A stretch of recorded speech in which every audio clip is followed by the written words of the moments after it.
जहन्नम की एक वादी ऐसी है कि उस वादी से जहन्नम एक दिन में 5 मर्तबा पनाह मांगता है। उस वादी में 2 लोग होंगे, एक तो नमाज को तर्क करने वाला और दूसरा हराम खाने वाला, हराम रोजी खाने वाला, हराम लुक्मा खाने वाला। आज नमाज तो पढ़ ही नहीं रहे। एक बात है, नमाज की खुसूसियत है, तवज्जो, नमाज की क्या, जब नमाज पढ़ते तो नमाज की बरकत से गुनाह खत्म हो जाते। ठीक, नमाज पढ़ते नमाज की बरकत से गुनाह खत्म हो जाते हैं, लेकिन एक ऐसा गुनाह भी है कि वो करने से नमाज खत्म हो जाती। कोई गुनाह नमाज को खत्म नहीं करता, तवज्जो करें, कोई गुनाह नमाज को जाय नहीं करता, नमाज सारे गुनाहों को जाय कर देती है। लेकिन एक गुनाह ऐसा है जो नमाज को भी जाय कर देता है। यानी कितना जहरीला है वो गुनाह, कितना खतरनाक है वो गुनाह जो नमाज को खत्म करता है, नमाज को जाय करता है। वो गुनाह कौन सा है? उस गुनाह को कहते हैं लुक्मा हराम, हराम रोजी, जिसमें आज मेरी कौम मुब्तला है। किस एतबार से? आज सबसे ज्यादा एडवर्टाइज किसकी आ रही है? जुए की। जंगली रमी खेलो, रातों रात करोड़पति बन जाओ, इतने लाख मिले, उतने लाख मिले। तो लोगों का क्या हाल है? चलो घर बैठे, किसने जाना यार पत्थर तोड़ने, किसने जाना किराना दुकान पे घंटों बैठने, किसने जाना मजदूरी करने। मोबाइल लो, नरम गद्दों पे लेटो और रमी खेलो और करोड़पति बन जाओ। याद रखना, लालच बुरी बला है, लालच बड़ी बदतरीन बला है। याद रखो, अगर जुए के चक्कर में पड़ोगे, जीत गए तो अंजाम क्या? जीत गए तो अंजाम ये, अगर उसके पैसे से कपड़ा खरीदा जुए के पैसे से, तो जब तक के वो कपड़ा मौजूद रहेगा, ना कोई इबादत कबूल है, ना कोई दुआ कबूल है। अल्लाह अकबर। और अगर उसका घर बनाया, तो जब तक उस हराम पैसे की ईंट मौजूद रहेगी, लानत बरसती रहेगी जुआ खेलने वाले पर। अल्लाह अल्लाह, जुआ खेलना तो बहुत दूर की बात है, यहां तक फरमाया गया जो दुनिया में जुआ खेलता होगा, कयामत के दिन इस हालत में उठेगा कि उसके हाथ सूअर के खून में रंगे हुए होंगे। कयामत के दिन इस हालत में उठेगा कि उसके हाथ सूअर के खून में रंगे हुए होंगे। आप अंदाजा तो करें, क्या अल्लाह से डर नहीं लगता? क्या कयामत पर अल्लाह अकबर वो यकीन नहीं जिस यकीन का हुक्म दिया गया है? एक तो ये जुआ है, याद रखना, इजी मनी के चक्कर में, शॉर्ट टाइम करोड़पति बनने के चक्कर में, अल्लाह अकबर, अपनी पूंजी को बर्बाद मत करो। ये जुआ है जिसने बड़े बड़े ताजदारों को, ये जुआ है जिसने बड़े बड़े करोड़पतियों को, ये जुआ है जिसने बड़े बड़े मालदारों को जमीन पर और रोड पे लाके खड़ा किया है।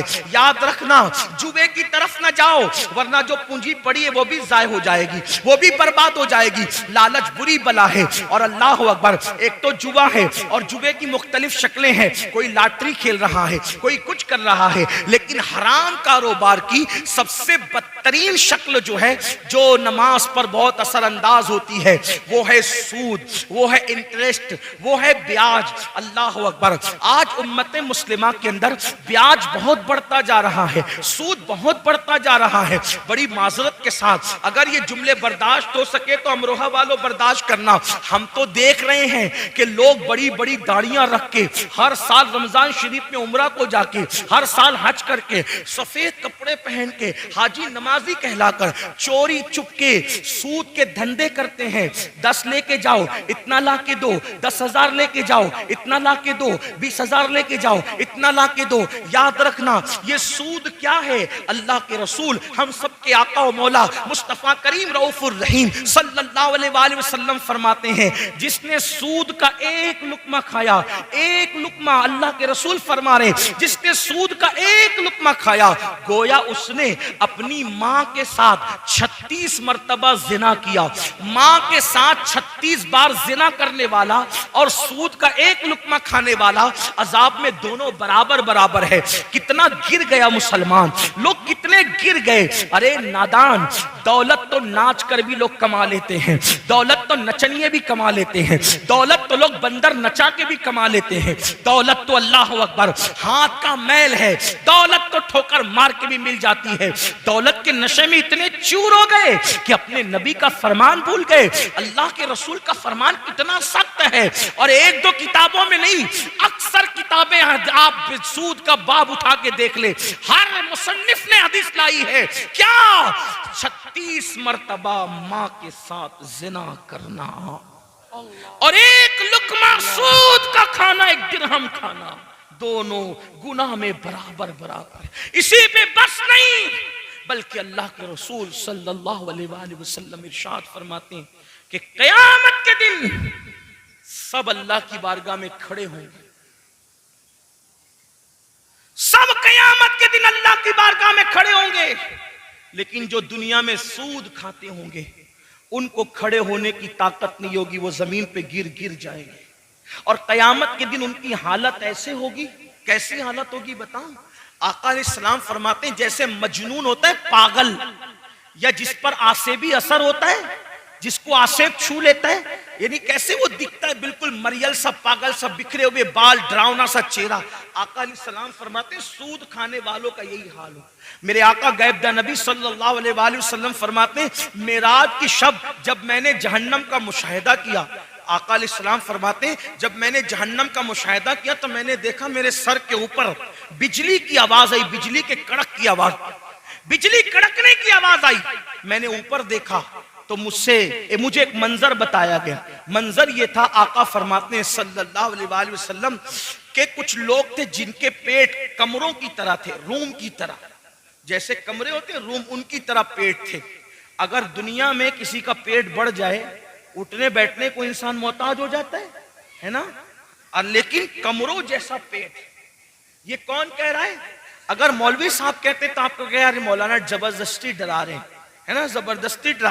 अगर कोई सियासी लीडर कहता है तो कहता है यार अपना इलेक्शन ठीक करने के लिए कुछ भी कह रहा है। लेकिन ये ना सियासी लीडर की बात, ना मौलवी साहब की बात, ये बात है उस नबी की जो अपनी मर्जी से कभी बोलते तक नहीं।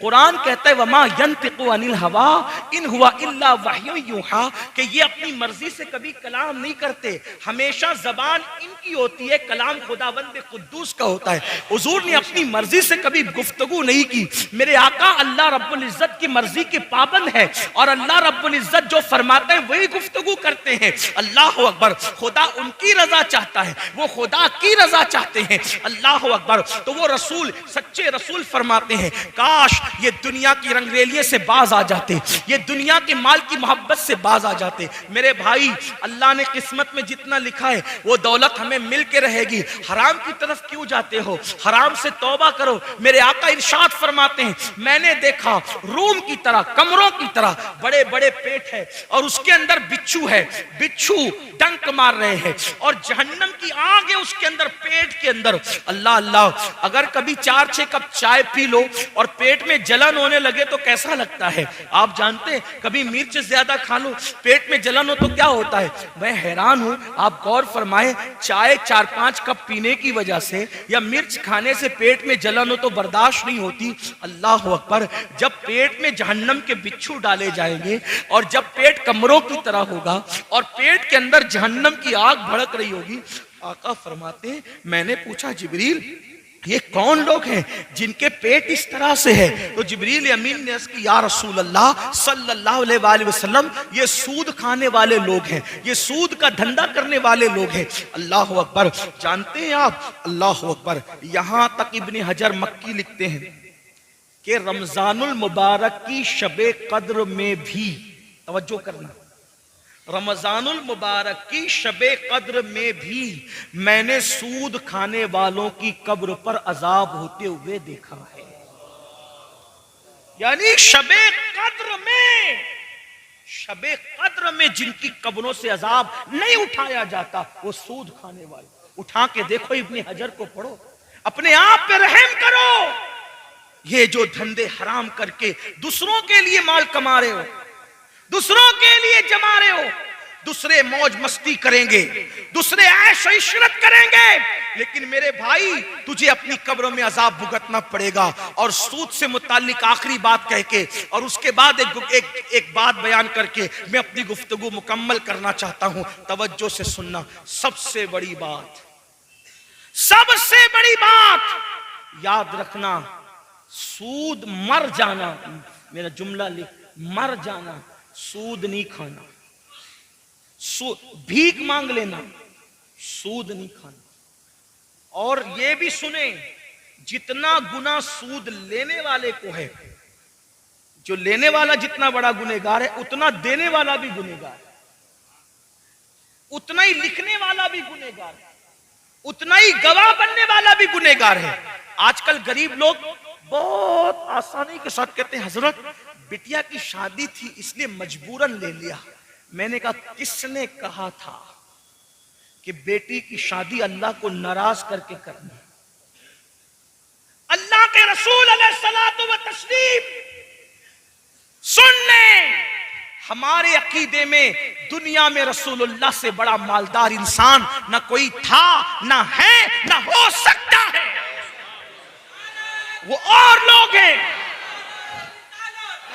वो और लोग हैं, वो और लोग हैं जो नबी को गरीब, मुफलिस और कंगाल कहते हैं। वल्लाह हमारे अकीदे में नबी की शान ये है, आसमां खान, जमी खान, जमाना मेहमान, साहिबे खाना लकब किसका है? तेरा तेरा। और खालिक कुल ने आपको मालिक कुल बना दिया, दोनों जहां है आपके, कब्जा व इख्तियार में जहां बानी अता कर दे, भरी जन्नत हिबा कर दे। नबी मुख्तार कुल है, जिसको जो चाहे अता कर दे, जहां में उनकी चलती है वो दम में क्या से क्या कर दे, जमी को आसमां कर दे, सूरजा को सरा कर दे, हवा में उड़ने वाले यूं न इतराए निदा कर दे, वो जब चाहे जिसे चाहे उसे फरमा रवा कर दे। नारे तकबीर। जन्नत हो, जो मालिक जन्नत हो, उससे बड़ा मालदार कौन हो सकता है? सिद्दीक और फारूक जैसे जिनके गुलाम हो, उससे बड़ा मालदार कौन हो सकता है? जिब्रील जिसका खादिम हो, उससे बड़ा मालदार कौन हो सकता है? लाओ ना कोई ऐसा खादिम और लाओ कोई ऐसा मखदूम। जब खादिम की ये शान है कि वो सिदरतुल मुंतहा पे रहते हैं, बल्कि मेरे इमाम तो कहते हैं कि वो खादिम भी है और दरबान भी है। कहते तेरे दर का दरबान है जिब्रील आजम। मेरे इमाम कहते हैं हमारे नबी की शान देखो, तेरे दर का दरबार है जिब्रील आजम, तेरा मदह खाह रसूलो वली है बेताब जिसके लिए अर्श आजम, वो उस राह रवे लामका की गली है।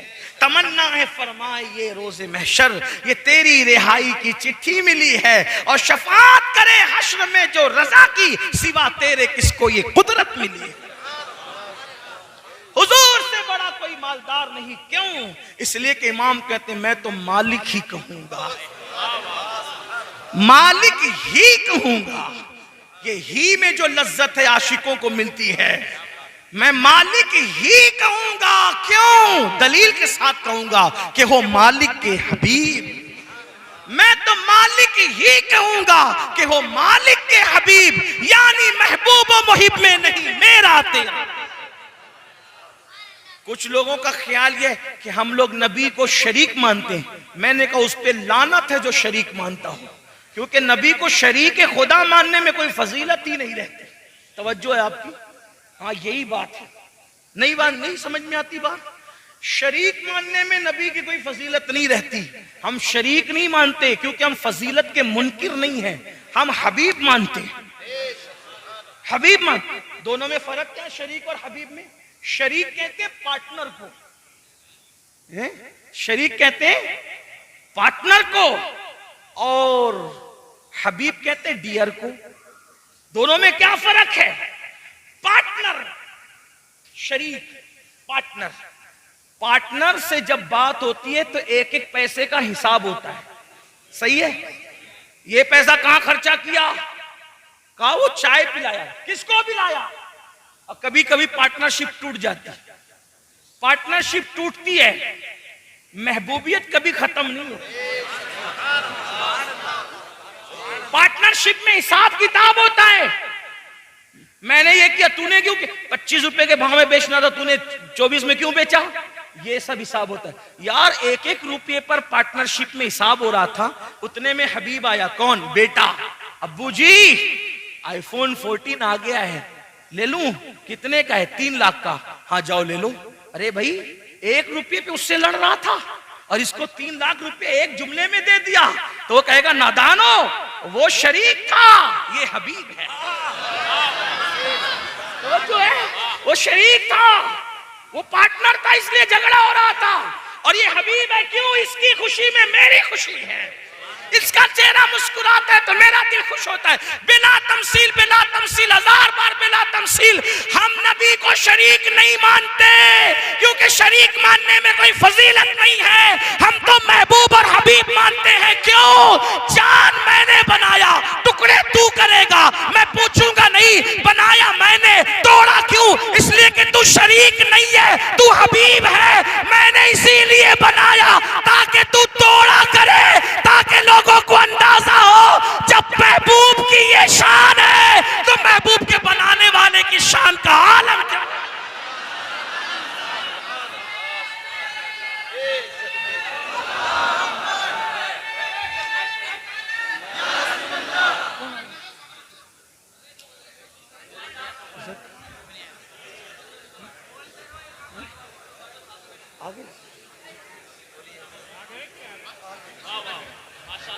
नारा लगाऊं क्या?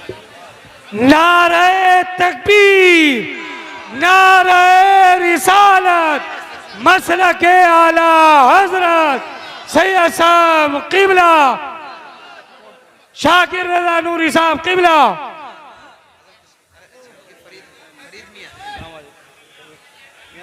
सैयद फरीद हसनैन मियां साहब क़िबला। नारे तकबीर, नारे रिसालत।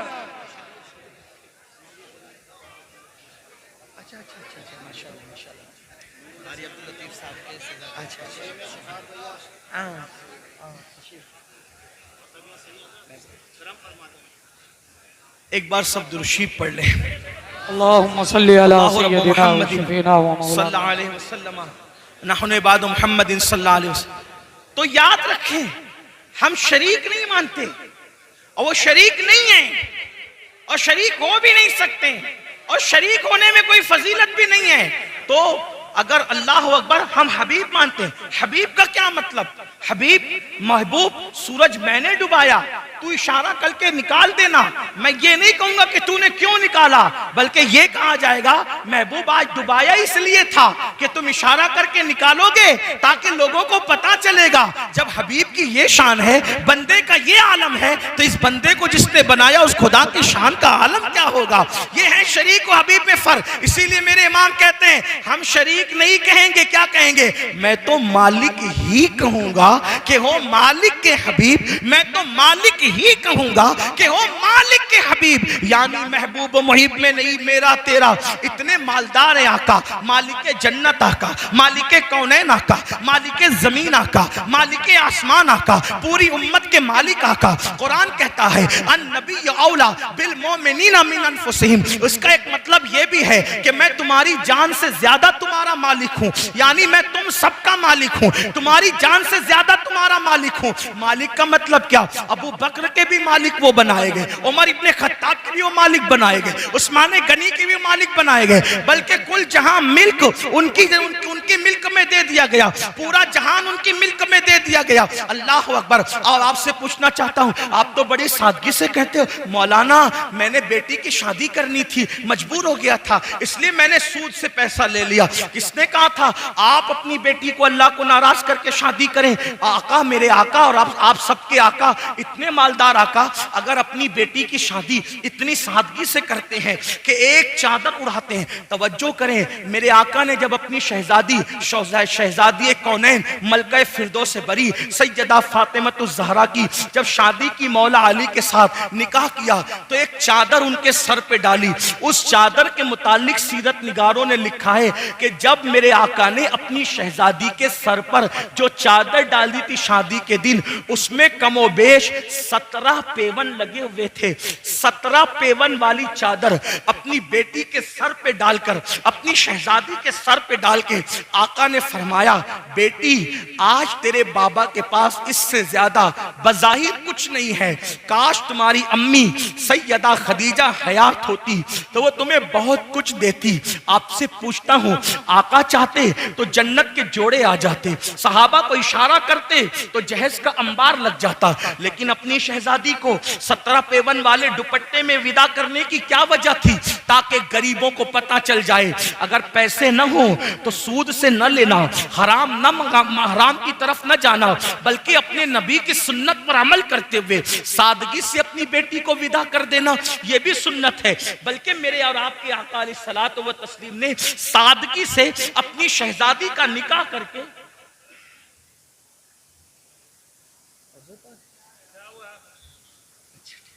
इस्तिकबाल कर, चलिए हज़रत का हज़रत तशरीफ लाए तो इस्तिकबाल करें। नारे तकबीर, नारे रिसालत, नारे रिसालत।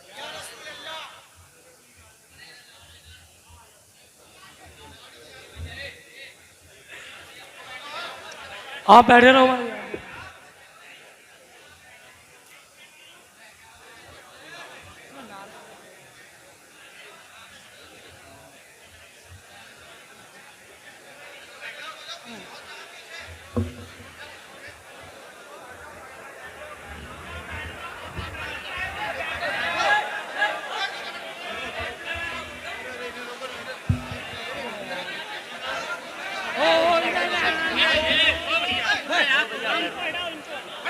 यार कैसे यार इंसान है यार, मानते नहीं है यार।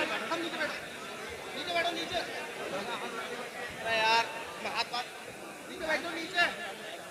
अरे हाथ वो हाथ गिरा रहा है, नीचे लगे हुए।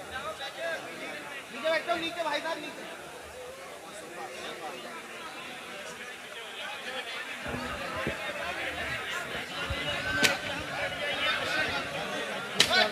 हज़रात बैठ जाइए, बहुत जल्द बैठ जाइए, बड़े अदब व एहतराम के साथ बैठें, तशरीफ रखें, अपनी मातों की निगाहों से सैयद साहब का दीदार करते रहें। आप बैठ जाएं, एक मरतबा दुरूद शरीफ पढ़ लें, सब लोग बुलंद आवाज से दुरूद शरीफ पढ़ लें। अल्लाहुम्मा सल्ली अला सय्यदिना व मौलाना मुहम्मदिन मादिनिल जूदी वल करम व आलिहि व सहबिहि व बारिक व सल्लिम सलातम व सलामन अलैका या जद्दल हसन वल हुसैन। अब आपके सामने वो अजीम हस्ती तशरीफ ला चुकी है जिनका जिक्र मैंने तकरीर के शुरू में किया था कि हज़रत किबला हमारे अमीर, हमारे कायद तशरीफ लाएंगे तो मेरी गुफ्तगू उसी वक्त मुकम्मल होगी। मेरी गुफ्तगू मुकम्मल हो गई है, 2 जुमले सिर्फ अर्ज करके मैं अपनी बात मुकम्मल कर रहा हूँ। आप हज़रात बैठ जाएं, एक बार फिर दुरूद शरीफ पढ़ लें। अल्लाहु रब्बु मुहम्मदिन सल्लल्लाहु अलैहि वसल्लम नहनु इबादु मुहम्मदिन सल्लल्लाहु अलैहि वसल्लम सलातु व सलामन अलैका या जद्दल हसन वल हुसैन। तो अर्ज इतना कर रहा था कि कितनी मजबूरी आ जाए, कभी सूद की तरफ मत जाना, कभी ब्याज की तरफ मत जाना। अल्लाह के रसूल अलैहि सलाम फरमाते हैं, लेने वाला, देने वाला, गवाह बनने वाला, लिखने वाला, सबका एक ही गुनाह है, सब एक ही हुक्म में है। और आखिरी बात, 2 जुमले अल्लाह के हबीब अलैहिस्सलातु व तस्लीम ने फरमाया, जो सूद लेते देते हैं उनके साथ अल्लाह ने ऐलान जंग किया है। अल्लाह जंग का ऐलान करता है। आपसे पूछना चाहता हूं, क्या हम किसी दुनिया के लीडर से जंग करें तो क्या जीत सकते हैं? मोहल्ले के कारपोरेटर से झगड़ा करें तो क्या जीत सकते हैं? मुझे बताओ, जब दुनिया के मामूली इंसान से हम जीत नहीं सकते तो सूद का धंधा करने वाले और सूद को प्रमोट करने वाले और सूद को फरोग देने वाले, उनसे अल्लाह ऐलान जंग कर रहा है। और कुरान में मेरे अल्लाह ने फरमाया, हम सूद को बर्बाद करेंगे, सूद को हलाक करेंगे, सूद को तबाह करेंगे और तिजारत को बढ़ाएंगे, तिजारत में बरकत अता करेंगे। तो याद रखो, जिसके साथ मेरा अल्लाह जंग का ऐलान करे उसमें ना कभी बरकत हो सकती है, ना कभी तरक्की हो सकती है, ना कभी कामयाबी हो सकती है। इसलिए आज ही सूद से तौबा कर लो। जो बंदे आज तक इसमें मुब्तला रहे, सच्चे दिल से तौबा कर लो। इसलिए कि जब कोई बंदा तौबा करता है तो अल्लाह रब्बुल इज्जत तौबा करने वालों की तौबा को कबूल करता है। गुनाह से तौबा करने वाला ऐसा है जैसे उसने गुनाह किया ही नहीं। मैं अपनी गुफ्तगू को इन्हीं जुमलों के साथ, अगर मेरी गुफ्तगू के दरमियान कोई गलती हो गई तो अल्लाह ताला मुआफ फरमाए। अस्तगफिरुल्लाह रब्बी मिन कुल्ली ज़ंबि व अतूबु इलैहि। और मैं गुजारिश करता हूं, अब बहुत संजीदगी का माहौल बनाएं, इसलिए कि हमारी जी आपसे मेरी गुजारिश है, संजीदगी का माहौल बनाएं। इतनी बड़ी हस्ती आज हमारे स्टेज पर मौजूद है कि ये सिर्फ आलिम नहीं बल्कि आलिम गर हस्ती है। सैकड़ों आलिम इनकी सरपरस्ती में बने और हजारों दाइयान दीन इनकी तरबियत से तैयार हुए। ऐसे लोग जो टोपी पहनने में शर्माते थे, आज वो अमामा पहनते हैं, माशाल्लाह दीन की दावत देते हैं। ऐसी हस्ती आज हमारी महफिल में मौजूद है। आप हजरात अगर ऐसे ही शोर मचाते रहे, मोबाइल चलाते रहे, मैं आपसे भी और बड़े अदब के साथ हमारे जो मिंबर पर, स्टेज पर जो हजरात हैं, उनसे भी गुजारिश करता हूं कि बहुत मुअद्दिबाना आपका शौक है, आपकी मोहब्बत है, हम मोहब्बतों की कद्र करते हैं, लेकिन हजरत की गुफ्तगू बहुत संजीदा होती है और बहुत फिक्र अंगेज होती है। आप याद रखें, पढ़े लिखे लोग, जो बहुत ज्यादा पढ़े लिखे लोग हजरत की गुफ्तगू को सुनते हैं, एक एक जुमला बड़े बड़े मुफक्किरीन की ज़बानी सुना गया कि एक एक जुमले पर एक एक किताब लिखी जा सकती है। ऐसे कीमती जवाहिर पारे अगर आप संजीदगी का माहौल बनाएंगे, आप सुन सकेंगे। और इंशाअल्लाह जब बयान हो जाएगा तो बयान के बाद हजरत मुरीद भी करेंगे, जो मुरीद होना चाहते हैं वो मुरीद भी हो सकेंगे। तो मैं नाजिम साहब से माजरत करते हुए, चूँकि हजरत की फ़्लाइट जो है वो हजरत को पहुँचना है वक्त पर दिल्ली, तो मेरी गुजारिश आपसे होगी कि पहले हजरत का खिताब आप सुन लें और खिताब के बाद इंशाअल्लाह फिर दस्तारबंदी हो जाए और दस्तार का प्रोग्राम बहुत सुकून से हो जाए इंशाअल्लाह ताला। और फिर एक बार आपसे गुजारिश, बहुत अच्छे लोग हैं इस इलाके के, बहुत मोहब्बती लोग हैं, अगर बैठ जाएं तो महफिल कितनी अच्छी लगेगी, है ना।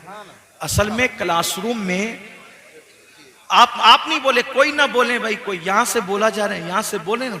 देखिए क्लासरूम में जब कोई बच्चा खड़ा होता है तो दूर से गुजरने वाले को ऐसा लगता है कि जैसे उसको सजा दी जा रही। खड़ा सजा रख कर देने के लिए किया जाता है। ये रसूल पाक की महफिल है, यहाँ सजा नहीं है, यहाँ तो मजा ही मजा है। और इंशाअल्लाह यहाँ भी मजे और वहां भी मजे होंगे इंशाअल्लाह। मैं उनके दर का भिखारी हूँ, फजले मौला से हसन फकीर का जन्नत में बिस्तरा होगा इंशाअल्लाह। तो बैठ जाएं मेरे भाई, बहुत अच्छे हो, अल्लाह पाक आपको सलामत रखे, बैठो, बहुत अच्छा, अल्लाह पाक जज़ाए खैर। बैठ जाएं। एक बार सब जरा बुलंद आवाज से अगर सुनना चाहते तो दुरूद शरीफ पढ़े बुलंद आवाज से। अल्लाहु रब्ब मुहम्मदिन सल्लल्लाहु अलैहि वसल्लम नहनु इबाद मुहम्मदिन सल्लल्लाहु अलैहि वसल्लम सलातु व सलाम अलैका या जद्दल हसन वल हुसैन। तो आइए इस खूबसूरत माहौल में हम हजरत को जो है वो बड़े अदब के साथ अर्ज करते हैं कि हजरत तशरीफ लाएं और अपने खिताब से हम सबको मुस्तफ़ीज़ और मुस्तनीर फरमाएं। 4 मिसरे दुआया कलिमात सुन लें और उसके बाद हजरत तशरीफ लाते हैं। तू मेरे अहद की तस्वीर है मेरे कायद, तू मेरे अहद की तस्वीर है मेरे कायद, उफ़ुक़ उफ़ुक़ पे लिखी है हिकायतें तेरी, गुबारे शहर पैगंबर के सर पे चादर है, फलक को छूने लगी है ये अज़मतें तेरी। ऐसी खूबसूरत महफिलें बहुत मेहनत के बाद सजती है। कारी यामीन साहब और उनके रफ़क़ा ने, दारुल उस्मानिया फैज़ान रज़ा के लोगों ने बड़ी मेहनत की, काविश की। जब ऐसी महफिल सजी, अब आप उसमें जो है वो थोड़ा सा शोर करते हैं तो पूरी महफिल का मज़ा किरकिरा हो जाता है। याद रखिए हम लोग तो इंसान हैं और बहुत छोटे इंसान, बल्कि अपनी बात करूं तो हम बहुत गिरे पड़े लोग हैं। हजर अस्वद जैसी मुकद्दस चीज़ को चूमने के लिए भी इस्लाम कहता है कि किसी को अजियत नहीं पहुंचना चाहिए। अगर अजियत पहुंचने का अंदेशा है तो इस्तिलाम करके आगे बढ़ जाओ, वो भी सुन्नत है और उसी में उतना ही सवाब है। तो जब जन्नती हजर, जिसका यकीनी जन्नती होना साबित है, जिसको हुजूर ने चूमा है, जब उसको चूमने के लिए किसी को धक्का नहीं दे सकते तो फिर हम लोग हैं। अभी तो हमारे ईमान पे खात्मे की भी कोई गारंटी नहीं है, हमारी कोई औकात और हैसियत ही नहीं। हम तो इतनी दुआएं करते हैं कि हमारा खात्मा बिल खैर होगा, तेरी रहमत अगर शामिल है या गौस, ये आस लगा कर बैठे हैं। तो अगर हम लोगों के लिए आप एक दूसरे को धक्का देते हैं, बहुत अफसोस की बात है। आप अपने लिए भी दुआ करो, हमारे लिए भी दुआ करो कि अल्लाह हमारा भी खात्मा ईमान पे करे, आपका भी करे। लेकिन वो तो यकीनी जन्नती चीज़ है, इसलिए थोड़ा इसका ख्याल करें, महफिल के आदाब सीखें, अपने बड़ों को नाराज़ न करें, अपने बड़ों को तकलीफ न पहुँचाएं।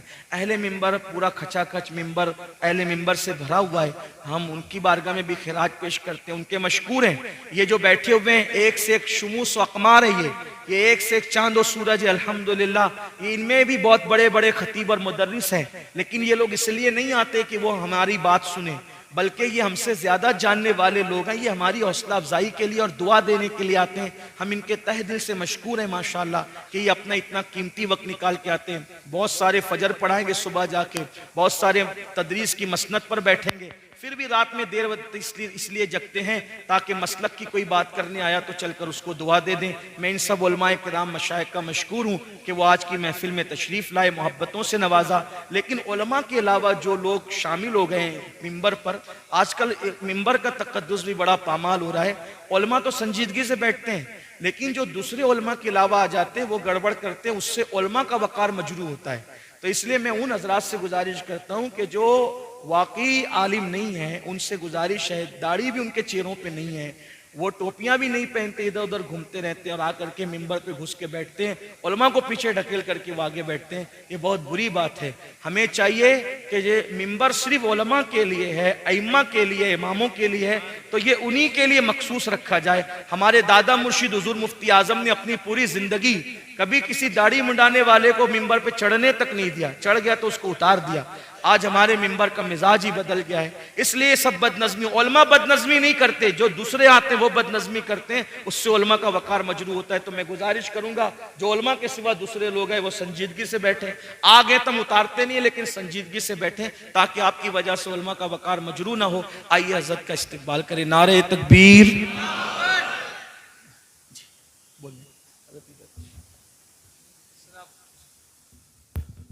अस्सलामु अलैकुम व रहमतुल्लाहि